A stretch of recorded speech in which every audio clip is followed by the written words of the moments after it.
Hello guys, welcome to study academics and training institute. तो अब हम लोग क्या है कि आगे अपना जो भी सीरीज़ चला रहे हैं साइंस में, जिसके रिवीजन की सीरीज़ पे, जिसमें कुछ जैसे इंपॉर्टेंट टर्म्स फैक्ट्स हम लोग डिस्कस करते हैं अपने रिवीजन के तौर पे। ठीक है, ये एक रिवीजन क्लास है। इसको बहुत बड़ी एक्सप्लेनेशन क्लास या डिटेल क्लास ना समझें, इसको रिवीजन की तरह पढ़ें, क्योंकि अगर मैं रिवीजन करवा रहा हूँ तो मैं सोचता हूँ कि इससे पहले आप पढ़ चुके हैं, इसीलिए जो इम्पोर्टेंट टर्म हैं उन्हीं के रिलेटेड फैक्ट्स और जो भी इम्पोर्टेंट फार्मूलाज वगैरह हैं उन्हीं को ही बताता हूँ। ठीक है, और ज़्यादा एलेबोरेट करूँगा तो क्लास बहुत लंबी होगी, टाइम बहुत कम है, तो क्योंकि जितना शॉर्ट में हो सके पढ़ सके क्विक रिवीजन के लिए, वैसे ही हम लोग पढ़ाई कर रहे हैं। तो आज हम लोगों का टॉपिक है इलेक्ट्रिसिटी। आज का पूरा का वीडियो का फोकस अपना इलेक्ट्रिसिटी पे रहेगा, जो कि क्लास 10th के लिए है, सीबीएसई बोर्ड का। ठीक है, तो स्टार्ट करते हैं। इलेक्ट्रिसिटी क्या है? तो इलेक्ट्रिसिटी स्टार्ट करने से पहले क्या है कि मैं आपको एटॉमिक स्ट्रक्चर बताता हूँ कि एक एटम में क्या होता है कि पॉजिटिवली चार्ज न्यूक्लियस होता है और नेगेटिवली चार्ज इलेक्ट्रॉन होता है, जो एक दूसरे के अगल बगल घूमते हैं। ठीक है, तो वही हमारा क्या होता है, एटॉमिक स्ट्रक्चर होता है। तो जो वैलेंस इलेक्ट्रॉन होते हैं ना, किसमें, मेटल्स में, आर फ्री टू मूव। तो जो वैलेंस इलेक्ट्रॉन होते हैं मेटल्स में, वो free to move within the conductor. तो वो क्या करते हैं, फ्री करते हैं मूव विद इन द जो भी आपका कंडक्शन मटेरियल रहता है उसके, और क्या करते हैं, अपना इलेक्ट्रिक करंट बनाते हैं। तो वही चीज़ हम लोगों को इलेक्ट्रिसिटी में पढ़ना है। ठीक है, वैसे ही चार्ज क्या होता है, पहला चीज़ मैंने आपको बताया जो कि है हमारा बेसिक, जैसे एटॉमिक स्ट्रक्चर क्या होता है। तो जैसे कि ये हमारा एक स्ट्रक्चर है, मान लीजिए इसका एक न्यूक्लियस होगा। तो जैसे कि पॉजिटिवली चार्ज जैसे न्यूक्लियस है, तो इलेक्ट्रॉन इसके अगल बगल घूम रहे हैं, तो इलेक्ट्रॉन फ्रीली घूमते हैं। तो अगर ये कोई भी, जैसे कि इसके अंदर से इलेक्ट्रॉन मान लो जा रहे हैं, ठीक है, किसके अंदर से, तो इसके अंदर से इलेक्ट्रॉन पास करेंगे, तो इलेक्ट्रॉन जो हैं, जो भी वैलेंस इलेक्ट्रॉन, वो फ्रीली मूव करते हैं कंडक्शन मटेरियल में, और क्या करते हैं, constitute an electric current. Charge क्या है? एक चार्ज जो है, पहला चीज़ हो गया चार्ज हमारा एक इंट्रिंसिक प्रॉपर्टी है। ठीक है, charge is an intrinsic property of matter by virtue which can exert electromagnetic force. तो चार्ज क्या है, हमारा एक इंट्रिंसिक प्रॉपर्टी होता है। ठीक है, यह इंट्रिंसिक प्रॉपर्टी ऑफ मैटर होता है जो एक्सर्ट क्या करता है, आपका क्या बोला जाए, आपका इलेक्ट्रोमैग्नेटिक फोर्स। जैसे कि चार्ज क्या हो गया, positive negative, positive negative, negative positive positive. तो क्या होगा कि जैसे पॉजिटिव नेगेटिव चार्ज हैं तो वो अट्रैक्ट होंगे, सबसे पहली चीज़। अगर पॉजिटिव नेगेटिव चार्ज है तो एक दूसरे की तरफ अट्रैक्ट होगा, और सेम चार्जेस हैं तो वो क्या करेगा, रिपेल, यानी एक दूसरे को दूर फेंकने की कोशिश करेगा, और अट्रैक्ट होगा तो एक दूसरे को अपनी तरफ खींचने की कोशिश करेगा। इसी को हम लोग इंटरेक्शन बिटवीन चार्जेस बोलते हैं। उसके बाद नेक्स्ट है कंडक्टर्स और नॉन कंडक्टर्स और इंसुलेटर, उसके बारे में। तो सबसे पहला पॉइंट क्या है क्या बोलते हैं, हाँ, अ मटेरियल, कोई भी material which can pass heat and electricity through them called conductor. यानी कि जो भी चीज़ें हैं जिसमें जो भी मटेरियल या मैटर होता है, जिसमें से क्या है, अगर आपका इलेक्ट्रिसिटी पास हो रहा है या हीट पास हो रहा है, वही हमारा क्या होता है, कंडक्टर कहलाता है। एग्जाम्पल के तौर पे इसमें आयरन लिख लीजिए, कॉपर लिख लीजिए, ठीक है, और सिल्वर भी लिख लीजिए। ठीक है, ये हो गया। सेकंड इसका एक एग्जाम्पल है, a substance which offers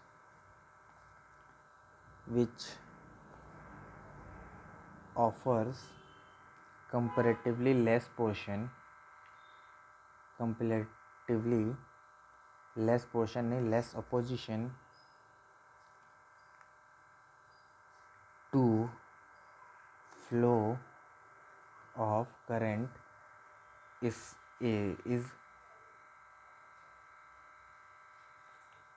known as conductor। तो जो भी सब्सटेंस है जो ऑफर करता है क्या, comparative opposition to flow of current, मतलब जो फ्लो ऑफ करंट होता है, जो भी आपका सब्सटेंस है उससे हम लोग क्या है, कंडक्टर बोलते हैं। इसका भी वही एग्जांपल तो अपना सेम ही है, कॉपर, आयरन, स्टील, सब ये सब क्या है, कॉपर, आयरन, स्टील। और नेक्स्ट है हमारा जिसको हम लोग नॉन कंडक्टर्स या इंसुलेटर बोलते हैं।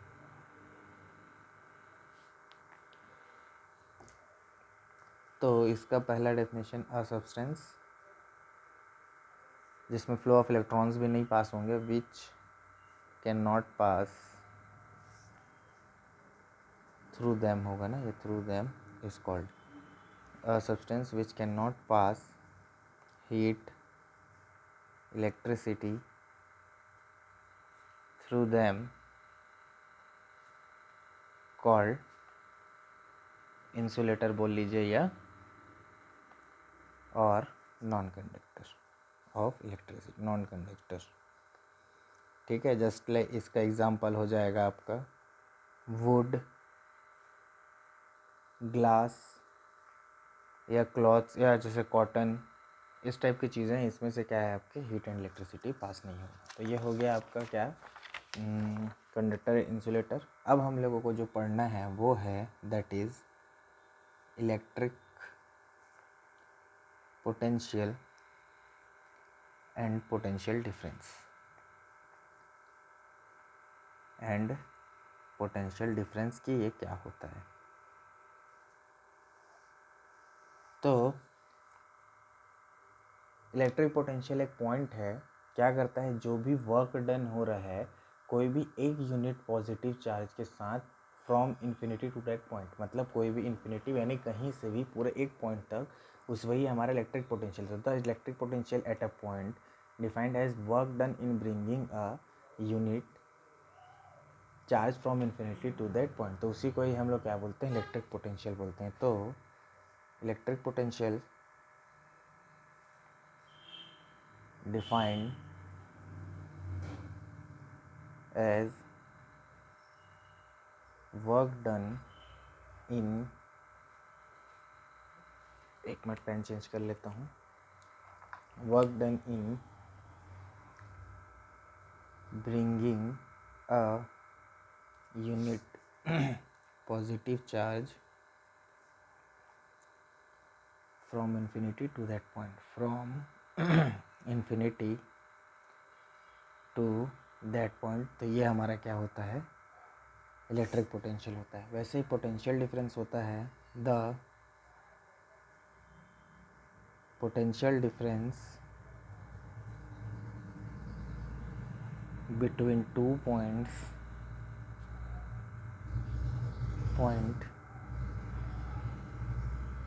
is defined as difference in electric potential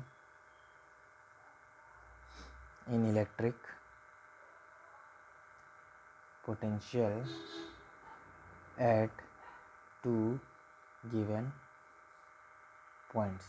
तो इलेक्ट्रिक पोटेंशियल जैसे डिफाइन हुआ आपका कैसा कि ये एक जो भी वर्क डन होता है एक यूनिट पॉजिटिव चार्ज से कोई भी इन्फिनिटी से लेके एक पॉइंट तक, तो वो हमारा इलेक्ट्रिक पोटेंशियल होता है। और दो इलेक्ट्रिक पोटेंशियल के डिफरेंस को ही हम लोग क्या है अपना पोटेंशियल डिफरेंस बोलते हैं। जैसे कि electrons move only there is a difference in electric potential. तो इलेक्ट्रॉन जब मूव करते हैं तो उनके बीच एक ही डिफरेंस होता है, जिसको हम इलेक्ट्रिक प्रेशर, जो एक ही डिफरेंस होता है वो क्या होता है कि वो होता है किसमें, आपका इलेक्ट्रिक प्रेशर में। तो उसी को हम लोग क्या है अपना पोटेंशियल डिफरेंस बोलते हैं। तो एक चीज़ और है, 1 volt is defined as energy consumption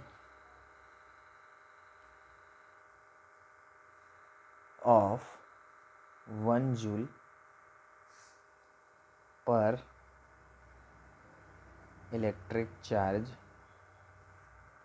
of 1 coulomb. ठीक है, तो ये चीज़ स्टेटमेंट ध्यान रखिएगा कि 1 वोल्ट जैसे डिफाइन करना है तो एनर्जी कंजप्शन यानी 1 जूल यानी वर्क डन पर इलेक्ट्रिक चार्ज, एक इलेक्ट्रिक चार्ज के हिसाब से, तो वो क्या होगा 1 कूलम। इसका जैसे इलेक्ट्रिक पोटेंशियल बिटवीन 2 पॉइंट्स, तो हम लोग इसको मैथमेटिकली एक्सप्रेस कर सकते हैं W/Q। तो ये Q हमारा चार्ज है, V हमारा इलेक्ट्रिक पोटेंशियल और W हमारा वर्क डन है, ठीक है। Where V is potential difference और इलेक्ट्रिक पोटेंशियल बोल दिया होगा उसके लिए। V is our potential difference, W is work done and Q is electric charge. अब सबके यूनिट्स बता देता हूँ जो कि पूछता है। इसका हो जाएगा कूलम, इसका हो जाएगा जूल और इसका हो जाएगा वोल्ट। ये जो स्टेटमेंट मैंने ऊपर लिखा है उसी का ही ये मैथमेटिकल क्या बोला जाए आपका एक्सप्रेशन है। नेक्स्ट हेडिंग है हमारा इलेक्ट्रिक करंट, ठीक है। हाँ, एक चीज़ और बता देता हूँ, जैसे कि जूल पर कूलम को हम लोग वोल्ट भी बोल सकते हैं, यानी कि joule per coulomb is equal two volt, ठीक है। इसको भी ध्यान रखिएगा। तो पूछ सकते जैसे कि आपको एमसीक्यू में बोल देगा joule per coulomb is similarly equal to, ऐसे करके, ठीक है। तो फ्लो ऑफ इलेक्ट्रिक चार्जेस, तो फ्लो ऑफ इलेक्ट्रिक चार्जेस होता है कोई भी सब्सटेंस या मटेरियल में, वही हमारा क्या होता है, इलेक्ट्रिक करंट होता है। इसका मैथमेटिकल इक्वेशन होता है I is equal to Q upon T, ठीक है। I is equal to Q upon T. Current is equal to flow of electrical charges, तो charges with respect to time, T हमारा time, तो यही हमारा क्या होता है, इलेक्ट्रिक करंट होता है, ठीक है।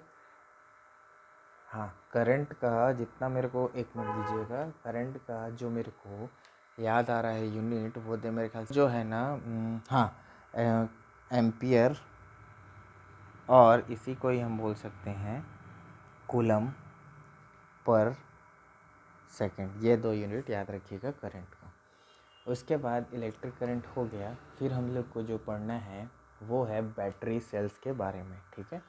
तो बैटरी और इसी के ही अंदर हम लोग क्या पढ़ेंगे, सेल्स के बारे में भी पढ़ेंगे। तो सेल क्या होता है, सबसे पहले a cell is a potential difference, किसका डिफरेंस होता है, potential difference which created inside, which created inside it due to internal chemical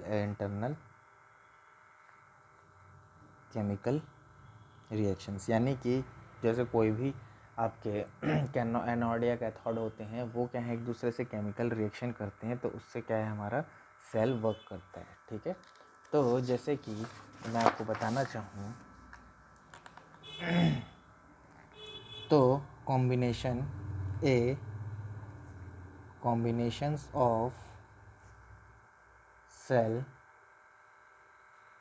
is called a battery, यानी बहुत सारे सेल्स मिलके क्या बनाते हैं, आपके बैटरी बनाते हैं, ठीक है। उसके बाद हम लोगों को पढ़ना है दैट इज़ इलेक्ट्रिक सर्किट, ठीक है। तो इलेक्ट्रिक सर्किट क्या है, ये एक क्लोज्ड लूप होता है, closed loop path which current flow, ठीक है, और जहाँ तक उसको आउटपुट लेना है वहाँ तक जाता है। तो जो रिप्रेजेंटेशन होता है इलेक्ट्रिक सर्किट का, उसको हम लोग सर्किट डायग्राम बोलते हैं। तो सर्किट डायग्राम जैसे मैं आपको बना के दिखाऊं, that's a ampere current, voltmeter यहाँ पे V, that's is resistance, that is wire, that is cell and, तो करंट हमारा यहाँ से फ्लो किया, करंट हमारा यहाँ से फ्लो किया, यहाँ से गया, यहाँ से गया, यहाँ से गया, ठीक है। तो ये जो आपको ब्राउन ब्राउन ये सब दिख रहा है, जिसमें एरोज दिख रहे हैं, ये है कनेक्टिंग आपके वायर्स जो कि करंट को फ्लो करा रहे हैं, दैट इज़ कॉल्ड सेल। ये प्लस चार्ज, ये माइनस चार्ज, ये हमारा वोल्ट मीटर है, ये हमारा एमीटर है, इसको हम लोग रेजिस्टेंस बोलते हैं अपना। तो ये एक सर्किट डायग्राम है जिसमें से सेल्स से वो निकला करंट, उसके बाद एम्पियर से होकर वोल्टमीटर होकर रेजिस्टेंस से होकर जो भी आउटपुट जहाँ भी होगा, फिर उसके बाद वहाँ से वो निकला। जैसे बल्ब होगा तो बल्ब ग्लो करेगा। तो अब यहाँ से दो चीज़ें निकल गई, रेजिस्टेंस निकला, और रेजिस्टेंस पढ़ने से पहले हम लोग क्या है, ओम्स लॉ पढ़ेंगे, दैट इज़ ओम्स लॉ। तो ओम्स लॉ क्या होता है,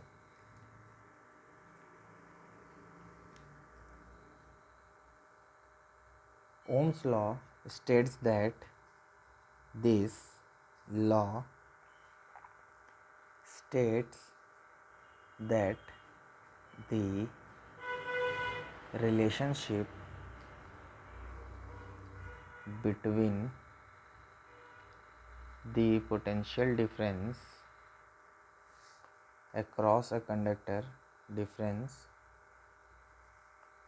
across a conductor and the current through it. तो ये किसके किसके, करंट और आपका पोटेंशियल डिफरेंस के बीच में रिलेशन बताता है। ठीक है,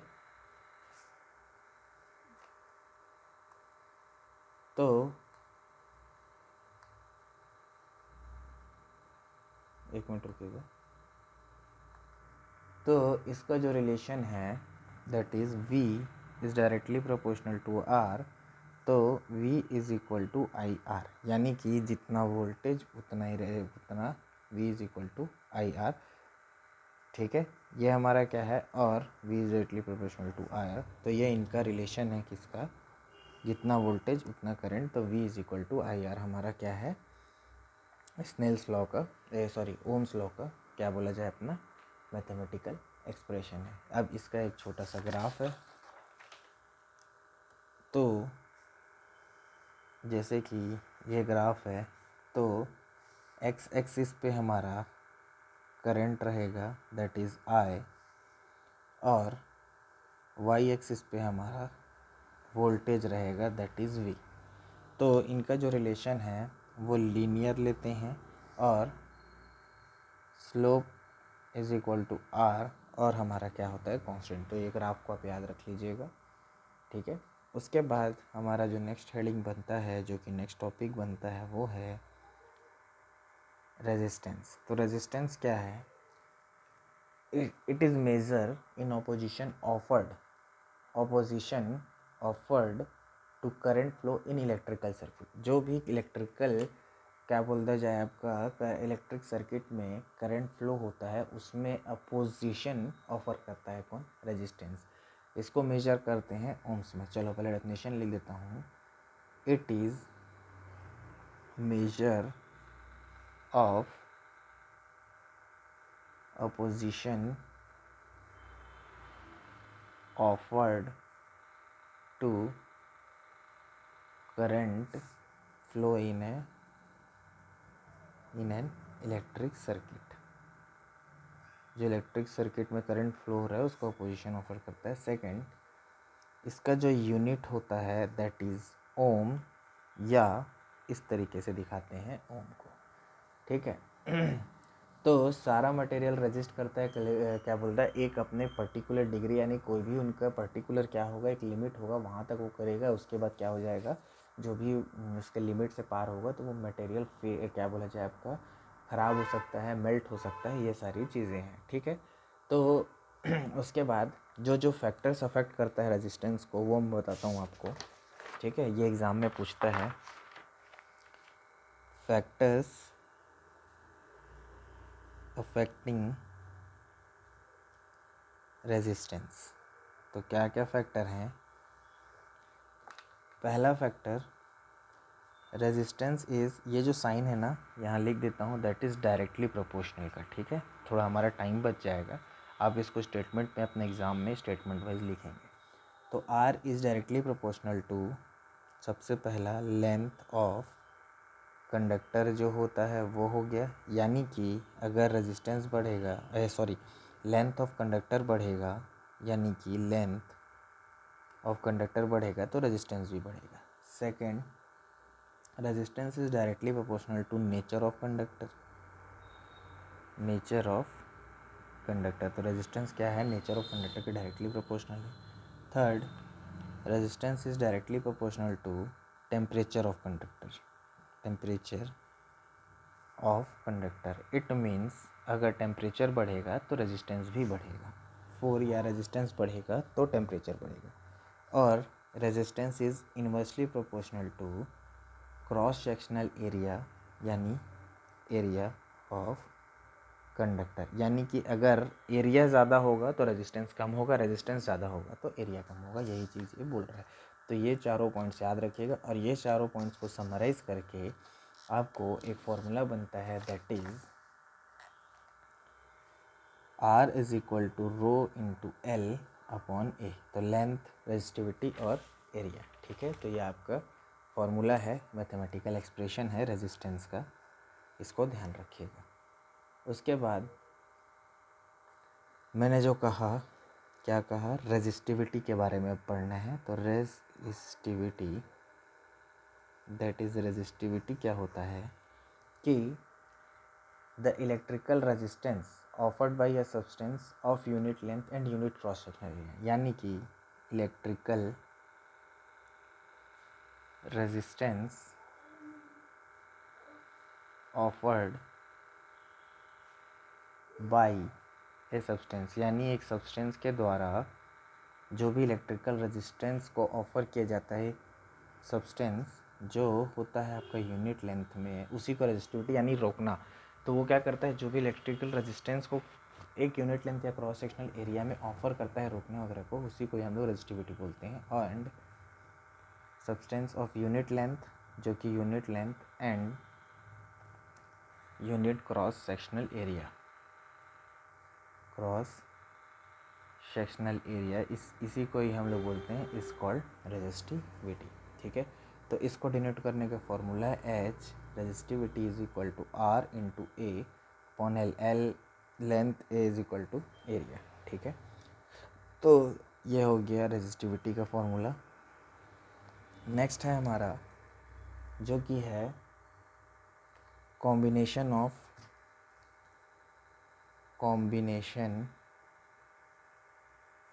ऑफ रेजिस्टर्स। दो कॉम्बिनेशन होते हैं, एक होता है सीरीज कॉम्बिनेशन ऑफ रजिस्टर, इसको दो पार्ट में करके बढ़ाता हूँ।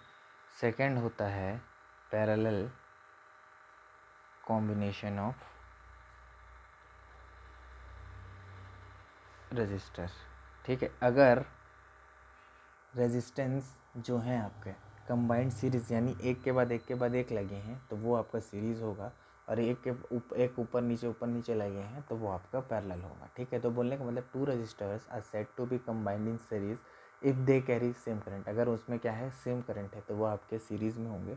To resistor are said to be combined in parallel if potential difference is applied, मतलब उनमें क्या होगा कि पोटेंशियल डिफरेंस होगा। तो जो सीरीज़ वाला है वो आपको कुछ इस तरीके का दिखेगा।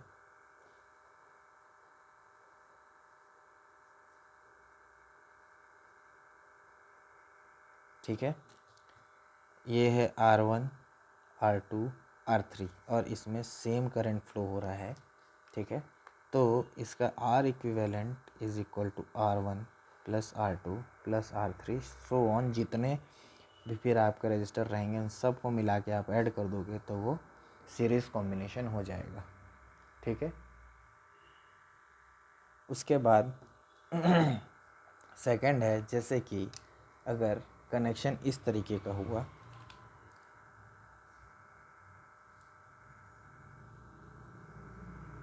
मान लीजिए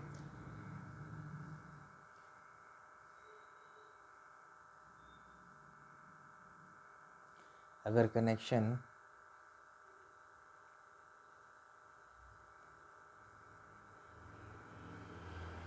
इस तरीके का हुआ तो यह हमारा पैरेलल कनेक्शन कहलाएगा।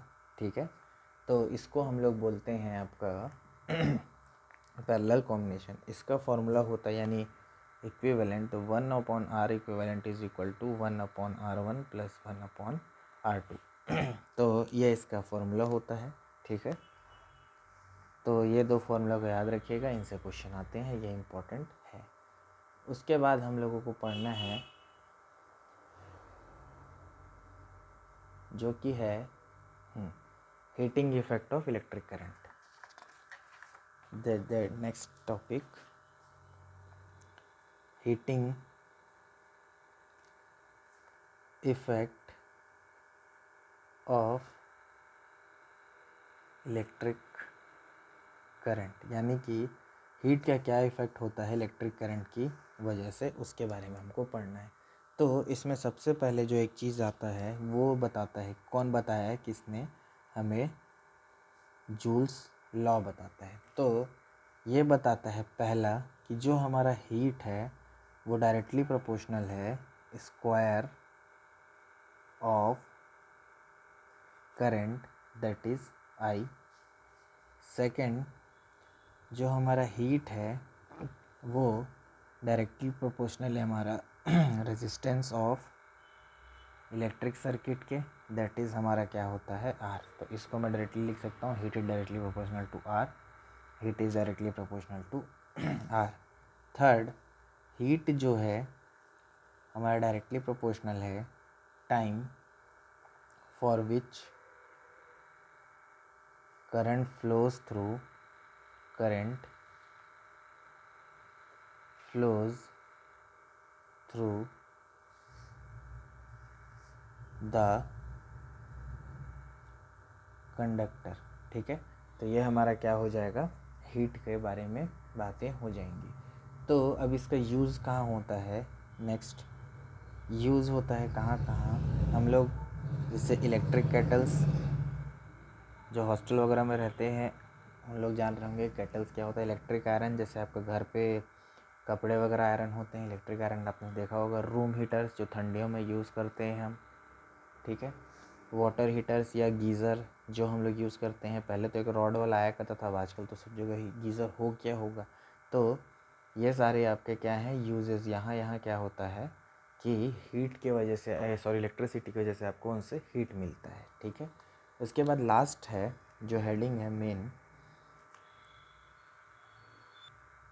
तो हेडिंग नहीं है, हाँ, इसका जो मैथमेटिकल एक्सप्रेशन है that is H is equal to I square R into T. I हमारा करंट है, आर हमारा रेजिस्टेंस है, टी हमारा टाइम है।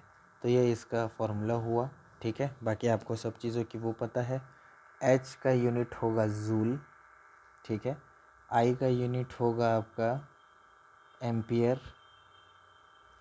आर का यूनिट होगा ओम्स, और टी का यूनिट टाइम का यूनिट होगा सेकेंड, ठीक है। तो ये सारी चीज़ें हमारी हो गई। उसके बाद हम चलते हैं जो कि है हमारा next heading, that is electric power. Electrical नहीं, इलेक्ट्रिक पावर। तो इलेक्ट्रिक पावर के बारे में भी ऐसे ही पढ़ लेते हैं तो जल्दी हो जाएगा। तो the rate of doing work और rate of consumption of electric energy. तो कोई भी वर्क जो एक पर्टिकुलर टाइम में होता है वही हमारा इलेक्ट्रिक पावर, वो हमारा पावर कहलाता है। और अगर consumption of electric energy particular time में हो रहा है कोई भी, तो वो हमारा इलेक्ट्रिक पावर कहलाएगा। तो उसी का ही डेफिनेशन है, the rate of power, rate of doing work और the rate of consumption of electrical energy at particular time is called आपका इलेक्ट्रिक पावर होता है, जिसको हम लोग कैपिटल पी से डिनोट करेंगे, ठीक है। तो इसका जो यूनिट होता है वो होता है वाट में, ठीक है। तो 1 वाट ऑफ क्या बोला जाए, power consumed when 1 ampere of current flow a potential difference is 1 V। तो कमर्शियल यूनिट, इसका एक कमर्शियल यूनिट भी होगा जो नॉर्मली यूज़ करते हैं, तो कमर्शियल यूनिट होगा इसका किलो वाट आवर, जिसको हम लोग kWh की तरह लिखते हैं, ठीक है। तो इसका एक चीज़ होता है कि 1 kilowatt hour is equal to 3600,000 1 2, तो 36 लाख, अगर मैंने सही लिखा है सारा चीज़ तो जूल, या इसको 3.6 इंटू 10⁶ जूल ऐसे हम लोग लिख सकते हैं। जे लिख रहा हूँ, इसका मतलब आपका क्या हो गया, वो जूल हो गया, ठीक है। उसके बाद नेक्स्ट है हमारा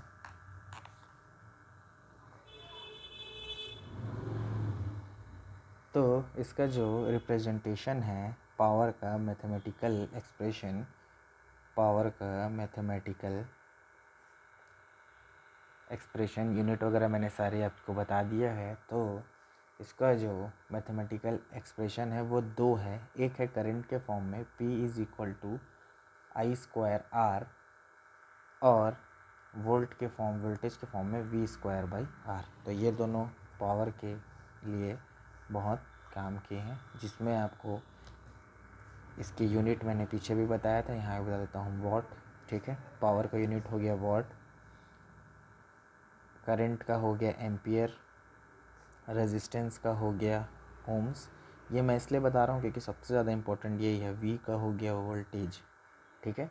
तो ये सारी चीज़ें आपको पता होनी चाहिए। तो यहाँ से एक कंक्लूजन निकला, पहला, our power is directly proportional to current, यानी कि जितना ज़्यादा करंट उतना ज़्यादा power. Second, power is directly proportional to voltage, ठीक है।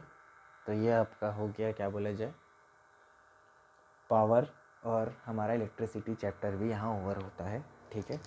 तो ठीक है, तो अभी मैं दूसरा टॉपिक स्टार्ट करना चाह रहा था, बट इस टाइम मैं अब स्टार्ट करूँगा तो दूसरा टॉपिक कंप्लीट हो या नहीं हो, तो ठीक है, तब तक के लिए आप पढ़ाई करते रहिए, कोई नहीं, अलग वीडियो बना लेंगे उसके लिए। मिलते हैं नेक्स्ट वीडियो में, तब तक के लिए आप पढ़ाई करते रहिए। मेरे चैनल को लाइक कर दीजिए, शेयर कर दीजिए, सब्सक्राइब कर दीजिए। मिलते हैं नेक्स्ट वीडियो में नेक्स्ट टॉपिक के साथ। Thank you.